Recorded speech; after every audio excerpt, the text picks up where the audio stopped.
নমস্কার, আপনারা দেখছেন ট্রাইব টিভি বাংলা। আপনাদের সঙ্গে আমি শান্তনু।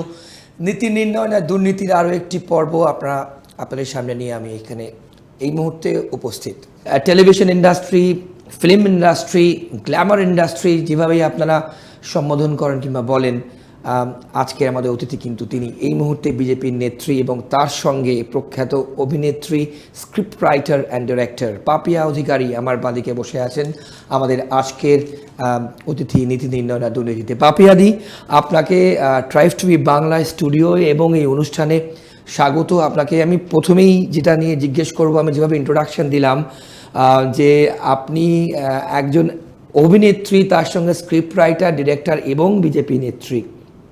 তাহলে এই যে দুর্নীতির বিভিন্ন রকম টেস্ট আর ফ্লেভার এই মুহূর্তে দাঁড়িয়ে বঙ্গবাসীর কাছে আসছে, কিভাবে ব্যাখ্যা করবেন বিজেপির নেত্রী হয়ে? সরকারটা যখন 11 সালে এসেছিল তখন আমরা সবাই ভেবেছিলাম যে বড় বড় হোর্ডিং, ব্যানার, পোস্টার, সব সততার প্রতীক, এইগুলো নিয়ে আমি হয়তো ভোট দিইনি, কিন্তু কোথাও না কোথাও একটা মানসিক শান্তি ছিল, যাক একজন মহিলা এসেছেন, অনেক কিছু করতে পারবেন, অনেক কিছু আমরা পাবো। পাওয়ার মধ্যে কিন্তু ওই লক্ষ্মী ভাণ্ডারটা একদম মাথায় ছিল না। লক্ষ্মীর ভাণ্ডার দিয়ে যে আপনি মহিলাদের জয় করবেন, এটা সত্যি মাথায় ছিল না। সামান্য টাকা ছড়ে দিয়ে তাদেরকে পাওয়া যায়, এই ভাবনাটাও যে আপনার মাথায় দিয়েছিল, আমি তাকেও স্যালুট করি। কিন্তু সততার প্রতীক ধীরে ধীরে চলে গেল। আর আমাদের বাংলায়, মানে আমি অন্তত, আমার বয়স কিছু কম হলো না, আমি না চাকরি চুরি এভাবে দেখিনি। এইভাবে যে পয়সা দিয়ে চাকরি চুরি করা যায়, এবং চাকরি চোররা তারা তো যোগ্য নয়, এবং তাদের জন্য আমাদের মুখ্যমন্ত্রী মানে কী কাণ্ড করছেন, বড় বড় উকিল লাগিয়ে, এবং উকিল লাগাচ্ছেন কিন্তু আমাদেরই ট্যাক্সের পয়সায়। এইগুলো ভাবতে বড় খারাপ লাগে। 2019 সালে কি হয়েছিল, কোর্টের মধ্যে পুলিশ, সেই পুলিশদের আমরা তো পুলিশ বলবো না, পুলিশ আমাদের রক্ষাকর্তা, তারা গুন্ডামি করেছিল, উকিলদের ধরে ঠেঙিয়েছিল। এবং সেটা আজকে যখন সেই কেসটা উঠলো, অল দিস ইয়ার্স ইট টুক, যাই হোক, তো তখন মুখ্যমন্ত্রী দৌড়লেন সব বড় বড় সব উকিল, ওনার যেসব উকিলদের নিয়ে উনি কাজ করেন, তার কোটি কোটি টাকা তাদের পেছনে খরচা করতে হয়। কিন্তু যাদের রক্ষা করার দায়িত্ব, আমাদের উকিল, আমাদের ডাক্তার, আমাদের টিচার্স, তাদেরকে রক্ষা না করে তাদের যারা ক্ষতি করছে তাদের জন্য মুখ্যমন্ত্রী সেই সব বড় বড় উকিলদের দিয়ে উনি পয়সা নষ্ট করছেন। কিন্তু সেই পয়সাটা কিন্তু আমাদের ট্যাক্সের পয়সা। এই যে বলছি যে, এই যে তুমি এক্ষুনি বললেন দুর্নীতি, নীতি, শান্তনু, আমার মনে হচ্ছে যে এই যে নীতিটা, এই নীতিটা তো ওনারাই তৈরি করেছেন, তাই না? আজকে এত এত মানুষ বসে আছে, তার 26,000-এ চাকরি চলে গেল, এখনও কিন্তু যোগ্য অযোগ্যের তালিকাটা কিছুতেই ঠিক করা গেল না। কেন গেল না? কেন? কারণ অযোগ্যরা তো পয়সা দিয়েছেন, সেই পয়সাটা কাদের পকেটে গেছে, সেই ভয়ে তো আপনারা অযোগ্যদের তালিকাটা ঠিক করতে পারছেন না। তার মানে ফলত কি হলো, যারা যোগ্য তাদের বয়স বেড়ে যাচ্ছে, তাদের বিয়ে হয়ে গেছে, বিয়ে হচ্ছে, এবং সাধারণভাবে স্বাভাবিকভাবে তাদের বাচ্চা হচ্ছে, তারা কি ভালো স্কুল কলেজে পড়তে পারবে না? মানে এই যে মুখ্যমন্ত্রী কিন্তু কিছু দেখছেন না। গত 16 জুন অগ্নিকাণ্ড হয়ে গেল, দমকল এলো 2 ঘন্টা পরে, মুখ্যমন্ত্রীও এলেন, অনেক দেরি করে এসেছেন। এসেই উনি ওই যে 1600 দোকান ভস্মীভূত হয়েছে তাদের বকছেন। তিনি তো আমাদের অভিভাবিকা, আমাদের মা, তাদের বকছেন যে আমরা তো আগুন লাগাইনি। আরে what is this? Is this the way to talk to a destitute? তখন তো তারা পপার্ড হয়ে গেছে, রাতারাতি তাদের আর কিছু নেই।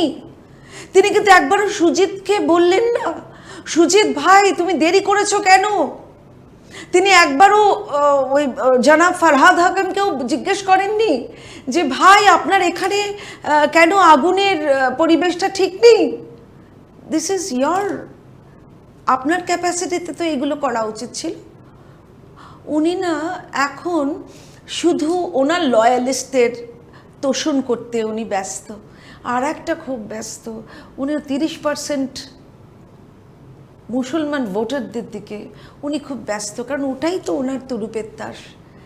সেদিনকে মহেশতলায় কী কাণ্ড হলো, একটা সামান্য তুলসী মঞ্চ লাগানো নিয়ে উনি কিন্তু একবারও দেখলেন না যে কাদের দোষ।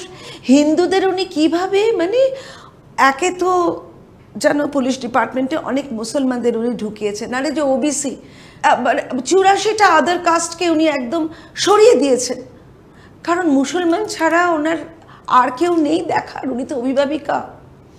হি is our guardian, she is our guardian, তিনি তো আমাদের অভিভাবক। তাহলে ওনাকে তো দেখতে হবে যে কারা রিয়েল ওবিসি। শুধু মুসলমানদের তোষণ করা, এই যে আননেসেসারি অ্যাপিজমেন্ট, এইটা কিন্তু আমাদের লয়্যালটি দেখাচ্ছেন না উনি আমাদের প্রতি, এবং সেই কারণেই 26-এ আমরা ওনাকে একেবারেই কোনো মতেই চাইছি না। বেশ, পাপিয়াদি, আমি যেগুলো আপনি বললেন, যে টপিকগুলো বললেন, যে ইস্যুসগুলো বললেন, একদম সেগুলো নিয়ে কিন্তু আমরা আগেও যারা এসছেন আপনাদের দলের পক্ষ থেকে তাদের সাথে কথা বলেছি। কিন্তু আমার প্রশ্ন পাপিয়াদি আপনার কাছে, মহিলা ভোট এবং অপারেশন সিন্দুর আমরা যদি দুটো পাশাপাশি রাখি, সেক্ষেত্রে আপনি একজন হিন্দু মহিলা, আপনি যেটা মাথায় পড়ে আছেন সেটা একটা মহিলার আইডেন্টিটি। সেই অপারেশন সিন্দুর যে মুহূর্তে এখানে বলা হচ্ছে, আপনাদের দলে যেই হোক, কেন্দ্রীয় নেতৃত্ব হোক, রাজ্য নেতৃত্ব হোক, যেই বলুক না কেন, তৃণমূলের যারা নেতা নেত্রী আছেন, স্বয়ং মুখ্যমন্ত্রী নিজেও ছ্যাঁকা ছ্যাঁকা লাগছে তাদের।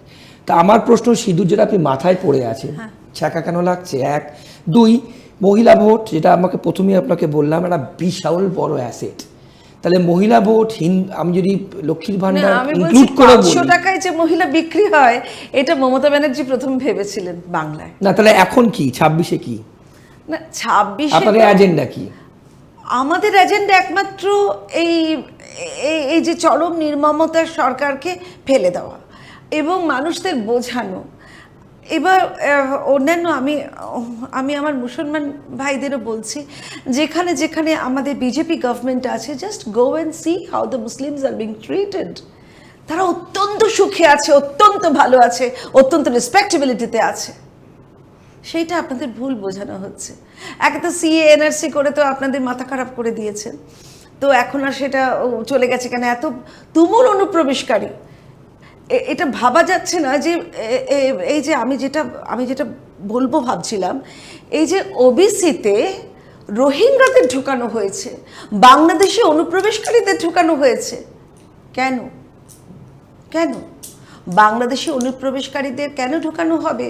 এবং সেটা এসেছে, সারফেসে এসে গেছে, এবং সেটা নিয়ে কেসও হচ্ছে। আমার মাথায় আসছে না মুখ্যমন্ত্রী কেন শুধু ভোট ব্যাংকটার কথা ভাবছেন, কেন রাজ্যটার কথা ভাবছেন না? আপনার তো অনেক দিন হয়ে গেল 3টে সেশন, আপনি আবার রাজ্যটার জন্য ভাবুন। হেরে যান, কিন্তু হিস্ট্রিতে কি লেখা থাকবে, আপনাকে কিভাবে মনে রাখবে যে এই প্রচণ্ড ডেমোগ্রাফিক চেঞ্জ, একটা মানে এবার কি হচ্ছে, হিন্দুরা বিয়ে করছে একটাই, এবং বাচ্চা হচ্ছে না, নিচ্ছে না, তাদের একটা কি দুটো করে সন্তান, দ্যাটস ইট। আমার নিজের 2 কন্যা সন্তান, আমার অন্যান্য ভাই বোনদের একটা করে সন্তান, আর মুসলমানদের বিয়ে হচ্ছে 3টে 4টে করে, একজনের 8-10টা করে বাচ্চা হচ্ছে। তার মানে 1 or 2 is to some 40। Demographic চেঞ্জটা এই কারণে হয়ে যাচ্ছে। তা আপনি কেন ইউসিসিতে বিশ্বাস করছেন না, ইউসিসির এগেনস্টে থাকছেন? তা বললে তো হবে না, কারণ আপনি শুনুন, আজ হোক কাল হোক আপনাকে চলে যেতেই হবে। আপনি মাঝখান থেকে পশ্চিমবঙ্গকে একটা মানে ভয়ঙ্কর একটা কাণ্ড করে চলে যাচ্ছেন, যেখানে হিন্দুরা পড়ে পড়ে মার খাবে। সেটা তো ঠিক কথা নয়। পাপিয়াদি, এই হিন্দু ভোট নিয়ে, এই যে শুভেন্দু অধিকারী বিরোধী দল নেতা, হিন্দুত্ব মহেশতলা ইনসিডেন্ট আপনি এক্ষুনি বললেন, আপনার মনে হয় যে এই হিন্দু ভোট 2026-এ সুইং হবে? হ্যাঁ, হিন্দুরা তো ঐক্যবদ্ধ হতেই হবে। হ্যাঁ, নিশ্চয়ই হিন্দুরা ঐক্যবদ্ধ হলে, একমাত্র হিন্দুরা ঐক্যবদ্ধ হলে কিন্তু বিজেপি জিতবে। আমি বলছি না বিজেপি, মানে আমি বলছি একটা সুস্থ গভর্নেন্স আসুক, এবং এর মধ্যে বামেদের আর অন্য কোনো কাজ নেই, নিজেরা কিচ্ছু পাচ্ছে না, এবং এই যে কাঠিটা ওরা করছে সেটার জন্য হয়তো হিন্দুদের আবার অদ্ভুতভাবে একটা সেকুমাকু একটা অদ্ভুত একটা ওখানে ম্যাথামেটিক্স আছে। কার সুবিধে করে দিচ্ছে বামেরা? সুবিধা তো করছে তো তৃণমূলের। তা বামেরা তো তৃণমূলের সঙ্গেই আছেন। ওই যে ইন্ডি জোটটা, ওই যে পিন্ডি চটকেছেন, ওটা কিসের আমরা তো দেখতে পাচ্ছি। তো বামেরা, বাবা আমি আর হাত জোর করবো না, আপনারা হাত জোর করার মতো রেসপেক্টেবিলিটি তো নেই এখন আমার সামনে। তো আপনারা কেন এই কাণ্ডটি করছেন? আপনারা পরিষ্কার বলে দিয়েছেন নো ভোট টু বিজেপি। চতুর্দিকে আমি যেখানে থাকি দেওয়ালে দেওয়ালে নো ভোট টু বিজেপি। কেন? বিজেপি আপনাদের কি ক্ষতি করলো? ক্ষতি তো করেছে টিএমসি, আপনাদের 34 বছরের সাম্রাজ্যকে টেনে ফেলে উপরে দিল। কিন্তু পাপিয়াদি, কিন্তু বিজেপির উপর এত কিসের ভয়? কারণ যে মানুষটাই যে আমাদের প্রধানমন্ত্রী কোটি কোটি মানুষকে আবাসন দিচ্ছে, বিনা পয়সায় খাবার দিচ্ছে, আমাদের পভার্টি লাইন বলে কিছু নেই, সবাই পভার্টি লাইনের এই দিকে, পভার্টি লাইন ক্রস করে চলে গেছে, আমাদের পভার্টি আর নেই আমাদের দেশে, কারণ সবাইকে বিনা পয়সায় খাদ্য দিচ্ছে, আবাসন দিচ্ছে, ডিজিটাইজ করে দিয়েছে, ডিজি লকার, মানে আরো কত কি করেছে। এইমস থেকে শুরু করে, এইমস আগে কটা ছিল, এখন 76টা এইমস। সুতরাং you must know what he is doing. এইটাতেই বামেদের বড্ড ভয় হয়ে গেছে। পাপিয়াদি, দুটো জিনিস, অপারেশন ফেললো মাত্র 11 বছরে। অপারেশন সিন্দুর নিয়ে আপনার রিঅ্যাকশন? অপারেশন সিন্দুরটা তৃণমূলরা রেগে যাচ্ছে কেন? না, তৃণমূলরা রেগে যাচ্ছেন কেন? কারণ আমি বলি, এই আবেগ, সিঁদুরের আবেগ একটা সাংঘাতিক। এখন ভাবছে যে এই আবেগে যদি সবাই এই ঢেউয়ে ভেসে যায়, তাই জন্য সিঁদুরকেই বিক্রি করে দেওয়ার কথা বলছে। সিঁদুর কখনো বিক্রি হয়? আমাদের একটা বিবাহ, হিন্দুদের একটা বিবাহ, আমরা নারায়ণের নামে সিঁদুর পরি চতুর্দিকে, আমরা মাথায় পরি, কপালে পরি, গলায় পরি, বস্ত্রে পরি, শাখায় লোহায় পরি, নারায়ণের নাম নিয়ে নিয়ে, নারায়ণের অনেক নাম নিয়ে নিয়ে আমরা সিঁদুর পরি। এটা একটা বিরাট আবেগ আমাদের। আপনারা আমাদের আবেগটাকে নষ্ট করছেন, বলছেন সিঁদুর বিক্রি করতে বেরিয়েছে। কাকে বিক্রি করবে? কি বিক্রি করবে? আবেগ কখনো বিক্রি হয়? আমার ভীষণ কান্না পাচ্ছে এখন। হ্যাঁ, আমি কাঁদবো, এটাকে আমি বিক্রি করি না। This is coming very spontaneously, স্বতঃস্ফূর্তভাবে আসছে। তা যে বোনগুলোকে তাদের সিঁদুর মুছে দেওয়া হলো, এবং তাদের পুরুষ সেই স্বামীদের ওই নিম্নাঙ্গে তাদের গোপনাঙ্গ দেখে দেখে তাদেরকে খুন করা হলো তো তারা হিন্দু বলেই তো তাদের খুন করা হলো, তাদের সিঁদুরের অমর্যাদা হলো। সেই সিঁদুরের জন্য যখন অপারেশন সিঁদুর নাম দিয়ে যখন তাদের ঘাঁটি, তাদের জঙ্গি নিকেশ করলো, সেটা আপনারা বলছেন সিঁদুর বিক্রি করছে। এ কোথাকার অপদার্থতার শব্দ এগুলো? এই শব্দগুলো আসে কোন নারকীয় ব্রেন থেকে? We want to know. বেশ পাপিয়াদি, আমি পরে একটা টপিক নেওয়ার পরেই কিন্তু আমরা আপনার প্রফেশন নিয়ে কথা বলবো। বামেরা যারা এখানে এসছেন, বামের নেতা নেত্রীরা, তারা বলছেন যে আপনাদের সঙ্গে তৃণমূলের একটা এমন সেটিং আছে যেটা কোনোদিন এই রাজ্যে বিজেপি আসবে না, আর দিল্লিতে বিজেপি থাকবে না, আপনারা থাকবেন। এবং এই সেটিংটা এত ইউনিক সেটিং যেটা মানুষজন বুঝতে পারবে না। আর আপনাদের সাথে তৃণমূলের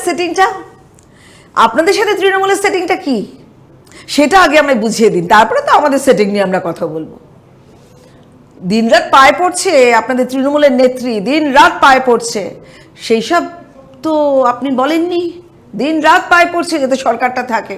অ্যান্ড ইউ ডোন্ট নো, আমাদের প্রধানমন্ত্রী, আমি তাকে পার্সোনালি আমার সৌভাগ্য হয়েছিল তার সাথে কথা বলবার, ওয়ান অন ওয়ান।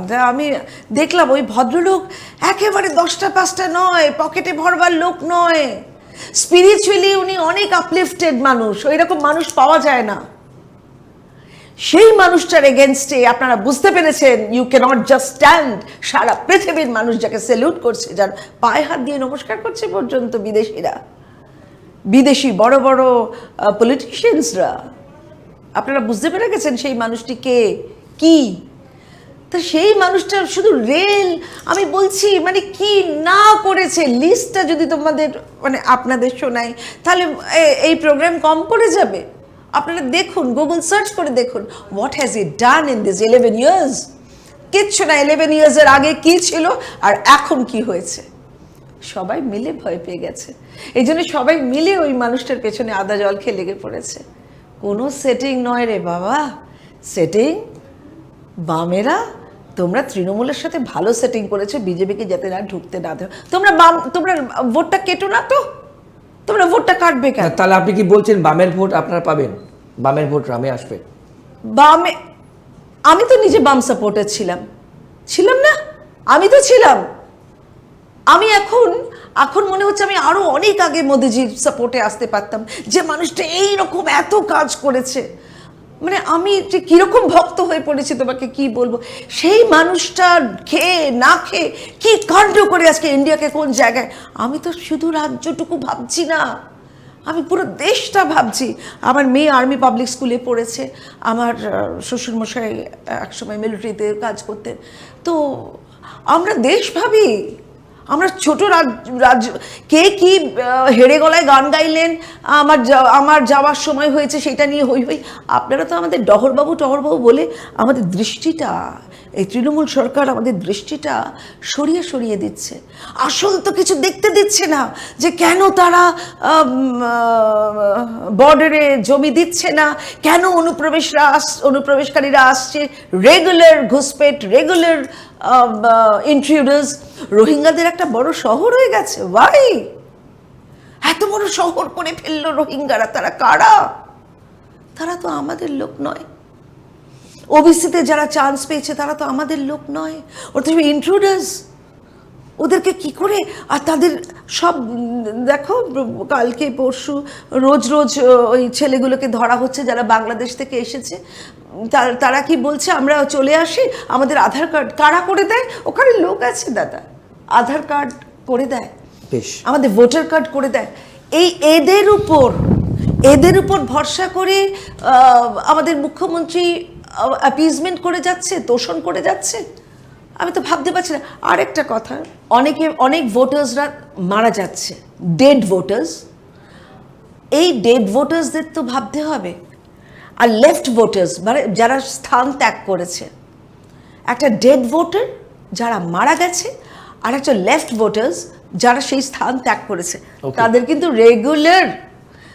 তারা রেগুলার ভোট দিয়ে যাচ্ছে। এরা কারা, তাই না? আমাদের ধরো যে অঞ্চলে বাস করি, কত লোক তো মারা যাচ্ছে রোজ, কত লোক মারা যাচ্ছে, কত লোক চলে যাচ্ছে এই পোড়া রাজ্য থেকে। কি হবে, কত লোক চলে যাচ্ছে, কিন্তু তাদের ভোটটা পড়ে যাচ্ছে।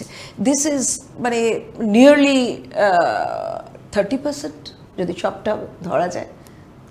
এখানে তো 30% ভোট তো আরো পাওয়া যাচ্ছে, তাই না? লেফট ভোটার্স আর ডেড ভোটার্স। ইতিমধ্যেই আপনাদের দল এবং আরো সবাই বিরোধী যারা আছেন, নির্বাচন কমিশন হয়তো 2026-এ যেরকম ভাবে নির্বাচন করতে চাইছেন কিংবা হবে, আগে হয়তো বঙ্গবাসী দেখেনি, যেখানে নির্বাচন কন্ট্রোল করবে বাড়ির লোকজন এবং তার সঙ্গে তো কেন্দ্রীয় বাহিনী থাকবেই। ওকে পাপিয়াদি, এবার একটু আপনার প্রফেশনের দিকে আসা যাক। আপনারা যারা দেখছেন এই পর্ব, পাপিয়া অধিকারীকে কিন্তু আপনারা প্রত্যেকে জানেন, চেনেন, এবং সিনেমা থেকে শুরু করে সিরিয়াল থেকে শুরু করে সব ক্ষেত্রে। প্রথমে ইন্ট্রোডাকশনে আমি বলেছি বিজেপি নেত্রী, রাজনৈতিক পরিচয় বাদ দিয়েও শি ইজ অ্যান অ্যাক্ট্রেস, এবং তার সঙ্গে স্ক্রিপ্ট রাইটার এবং ডিরেক্টর। পাপিয়াদি, এই রিসেন্টলি আপনি এত কাজ করতেন, আমরা সবাই জানি, যেমন যারা বিশেষ করে মহিলারা যারা প্রোগ্রাম দেখেন, সিরিয়াল দেখেন, সিনেমা দেখেন, এখন এই মুহূর্তে দাঁড়িয়ে আপনাকে স্ক্রিনে কম দেখা যায়। স্ক্রিনে না মঞ্চ, আমি কেন মঞ্চে প্রায় মানে 25-30 শো করেছি, why আমি have জানি you না। disappeared all of a sudden মানে কি সমস্যা না, কোথায় যারা যাদের হাতে একটা অদ্ভুত যন্ত্র করে রেখেছে কি ডিসঅ্যাপিয়ার, ডিলিট করে দাও, ডিলিট, পেটে মেরে দাও, আমাদের সঙ্গে নেই, পেটে মেরে দাও। তো ওপরে একজন ঈশ্বর আছে ভাই, আপনারা আমাদের এখন পেটে মারছেন, পরে আপনাদের মাথায় পেটে কোথায় কোথায় যে আপনারা আঘাত পাবেন আপনারা জানেন না। সুতরাং এটা ওদের একটা স্ট্র্যাটেজি, এরা আমাদের সাথে নেই, এরা কোথাতেও থাকবে না, এটা হচ্ছে তাদের স্ট্র্যাটেজি। এবং আমরা যারা বেশি বলি আমাদের জন্য তো বটেই। আমার সম্প্রতি আমি শুধু ইন্ডিপেন্ডেন্ট ডিরেক্টরসদের সাথে কাজ করি, আমি বলবো এই বিশ্বাস অ্যান্ড কোম্পানি তারা তো নানা ধরনের ভুলভাল কাজ করছেন। মানে আমি দেখেছি, মানে আমি রেগুলার যখন হিরোইন করতাম তখন দেখতাম যে আমাদের প্রডিউসাররা আসছে ধুতি পাঞ্জাবি পরে, অনেক সমৃদ্ধ কৃষকরা তারা আমাদের ছবি প্রডিউস করতে আসতেন এবং টাকার খুঁট থেকে, এই ধুতির খুঁট থেকে টাকা বের করে আমাদের ডিরেক্টরদের দিতেন। ওরাই তখন সব, ডিরেক্টররাই সব। এখন যেমন অনেক অনেক অনেক অনেক সেটিং হয়েছে লোকজনদের ঢোকানো, তারাও সব ভোটার্স। যাই হোক, সেসব প্রসঙ্গ পরে বলবো।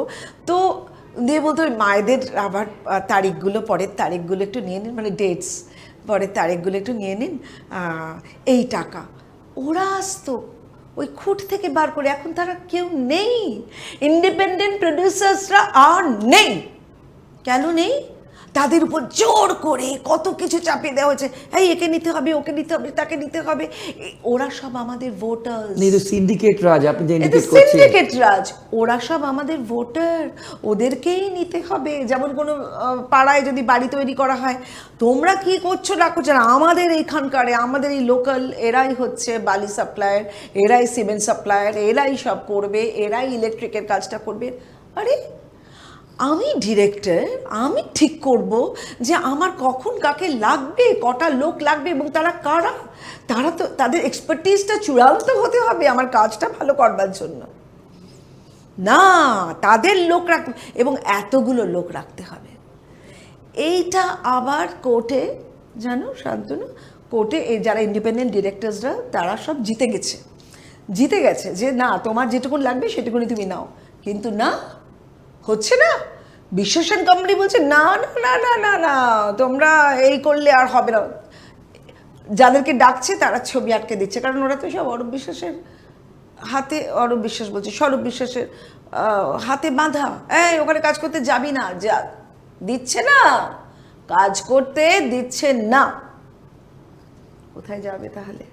ইন্ডিপেন্ডেন্ট প্রডিউসার্সরাও পালিয়ে গেল, ইন্ডিপেন্ডেন্ট ডিরেক্টরসরা ঢুকছে। এই সিচুয়েশন কতদিন ধরে চলছে? এই চলছে right from the very beginning, এই চলছে। এবং আমাদেরও কিছু, আমাদের তরফ থেকেও কিছু ডিরেক্টরসরা রয়েছে যারা একেবারে জিভ বার করে ঝলঝল করে ওদের চাটছে। হ্যাঁ, কিছু আছে, আমি আর নাম বলতে চাই না, নাম বলে আমি তাদের। কিন্তু দিন তো সবার এক থাকে না, অপদার্থ দিন তো সবার এক থাকে না, দিন তো বদলালে তো সবকিছু আবার বদলাবে। তখন তো আপনাদের যা এই মুহূর্তে আপনি যা অভিযোগ করলেন সেটা তো পাল্টা অভিযোগ হয়ে যাবে। পাল্টাও, মানে আমরা যদি বিজেপি কখনো আসি, আমরা কিন্তু এই কাজটি করবো না। যারা ভালো কাজ করে ভাই ওকে করতে দাও, তাই তো ছোটবেলা থেকে দেখে এসেছি। যারা কাজ করছে করতে দাও, যারা ভালো কাজ করতে দাও।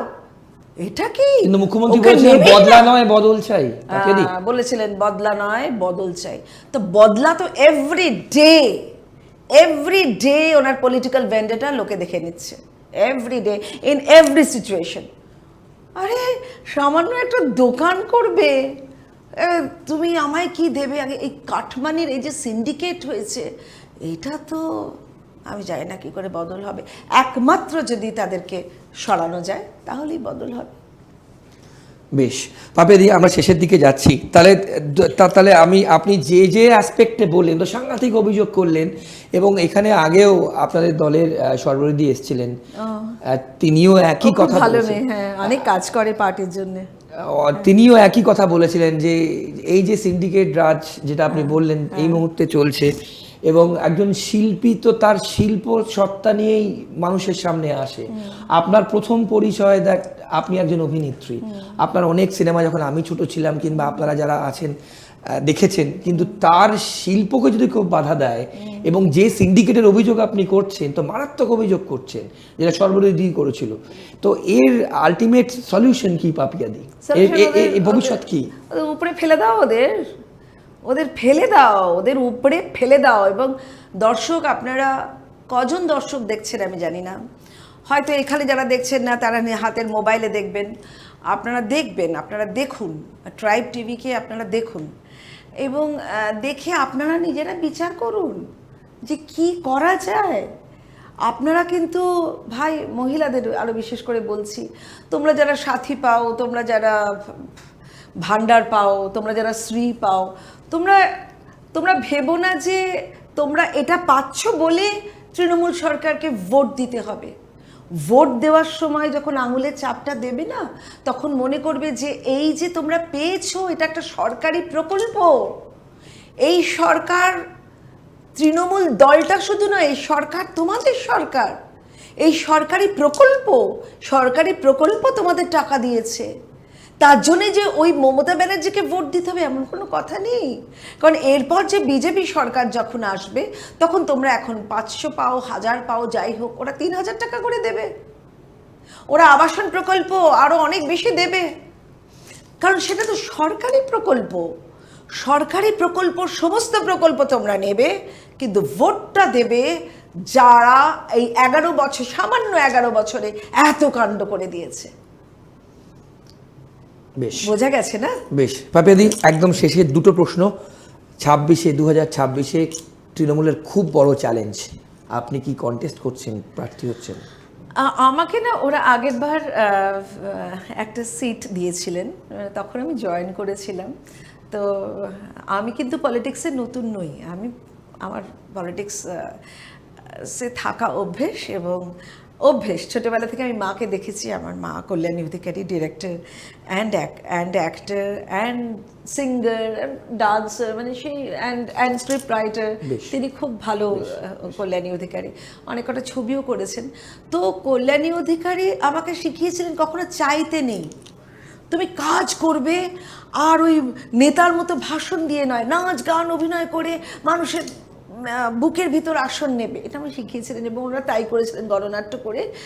77-এ যখন সরকারটাকে আমার মা এবং তার লোকজনরা নিয়ে এলেন, তখন কিন্তু ওই আসনে বসে, ওই আসনটার না একটা ব্যাপার আছে বাবা, তখন আর মায়েদের দিকে আর ফিরেও তাকালো না। এবার যখন আমি বড় হচ্ছি, তখন ও কল্যাণীদের মেয়ে, তো আমাদের সাথে হাঁটবে, ও তো আমাদের হয়েই তো গলা ফাটাবে। তখন না আবেগে চলছিলাম, অনেক কিছু জানিনি। তারপরে যখন বড় হচ্ছি, তারপর যখন সত্যিই যখন অনেকটা মানসিক ভাবে আমি বড় হয়ে গেলাম, তখন যখন আমি বুঝবার চেষ্টা করলাম, আরে এইসব প্রশ্নের তো উত্তর নেই। সেটা আরেকদিন বলবো, কোন কোন প্রশ্নের উত্তর পাইনি, উত্তর পেলাম না। এত ডেথ, এত খুন, এত কিছু পেলাম না উত্তর। তখন মনে হলো, তাই তো, কেন এখানে থাকবো? আরেকজনকে দেখছি, মোদিজি কী কাণ্ড করছেন উনি, ওনার সমস্ত প্রকল্প দেখলাম, and I became a fan.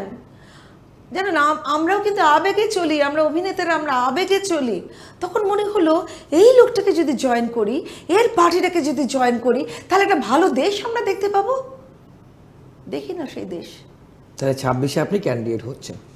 দেখো, যদি ওরা মনে করেন যে আমি একটা প্রপার মুখ, নিশ্চয়ই ওরা আমাকে একটা ঠিকঠাক সিট দেবেন।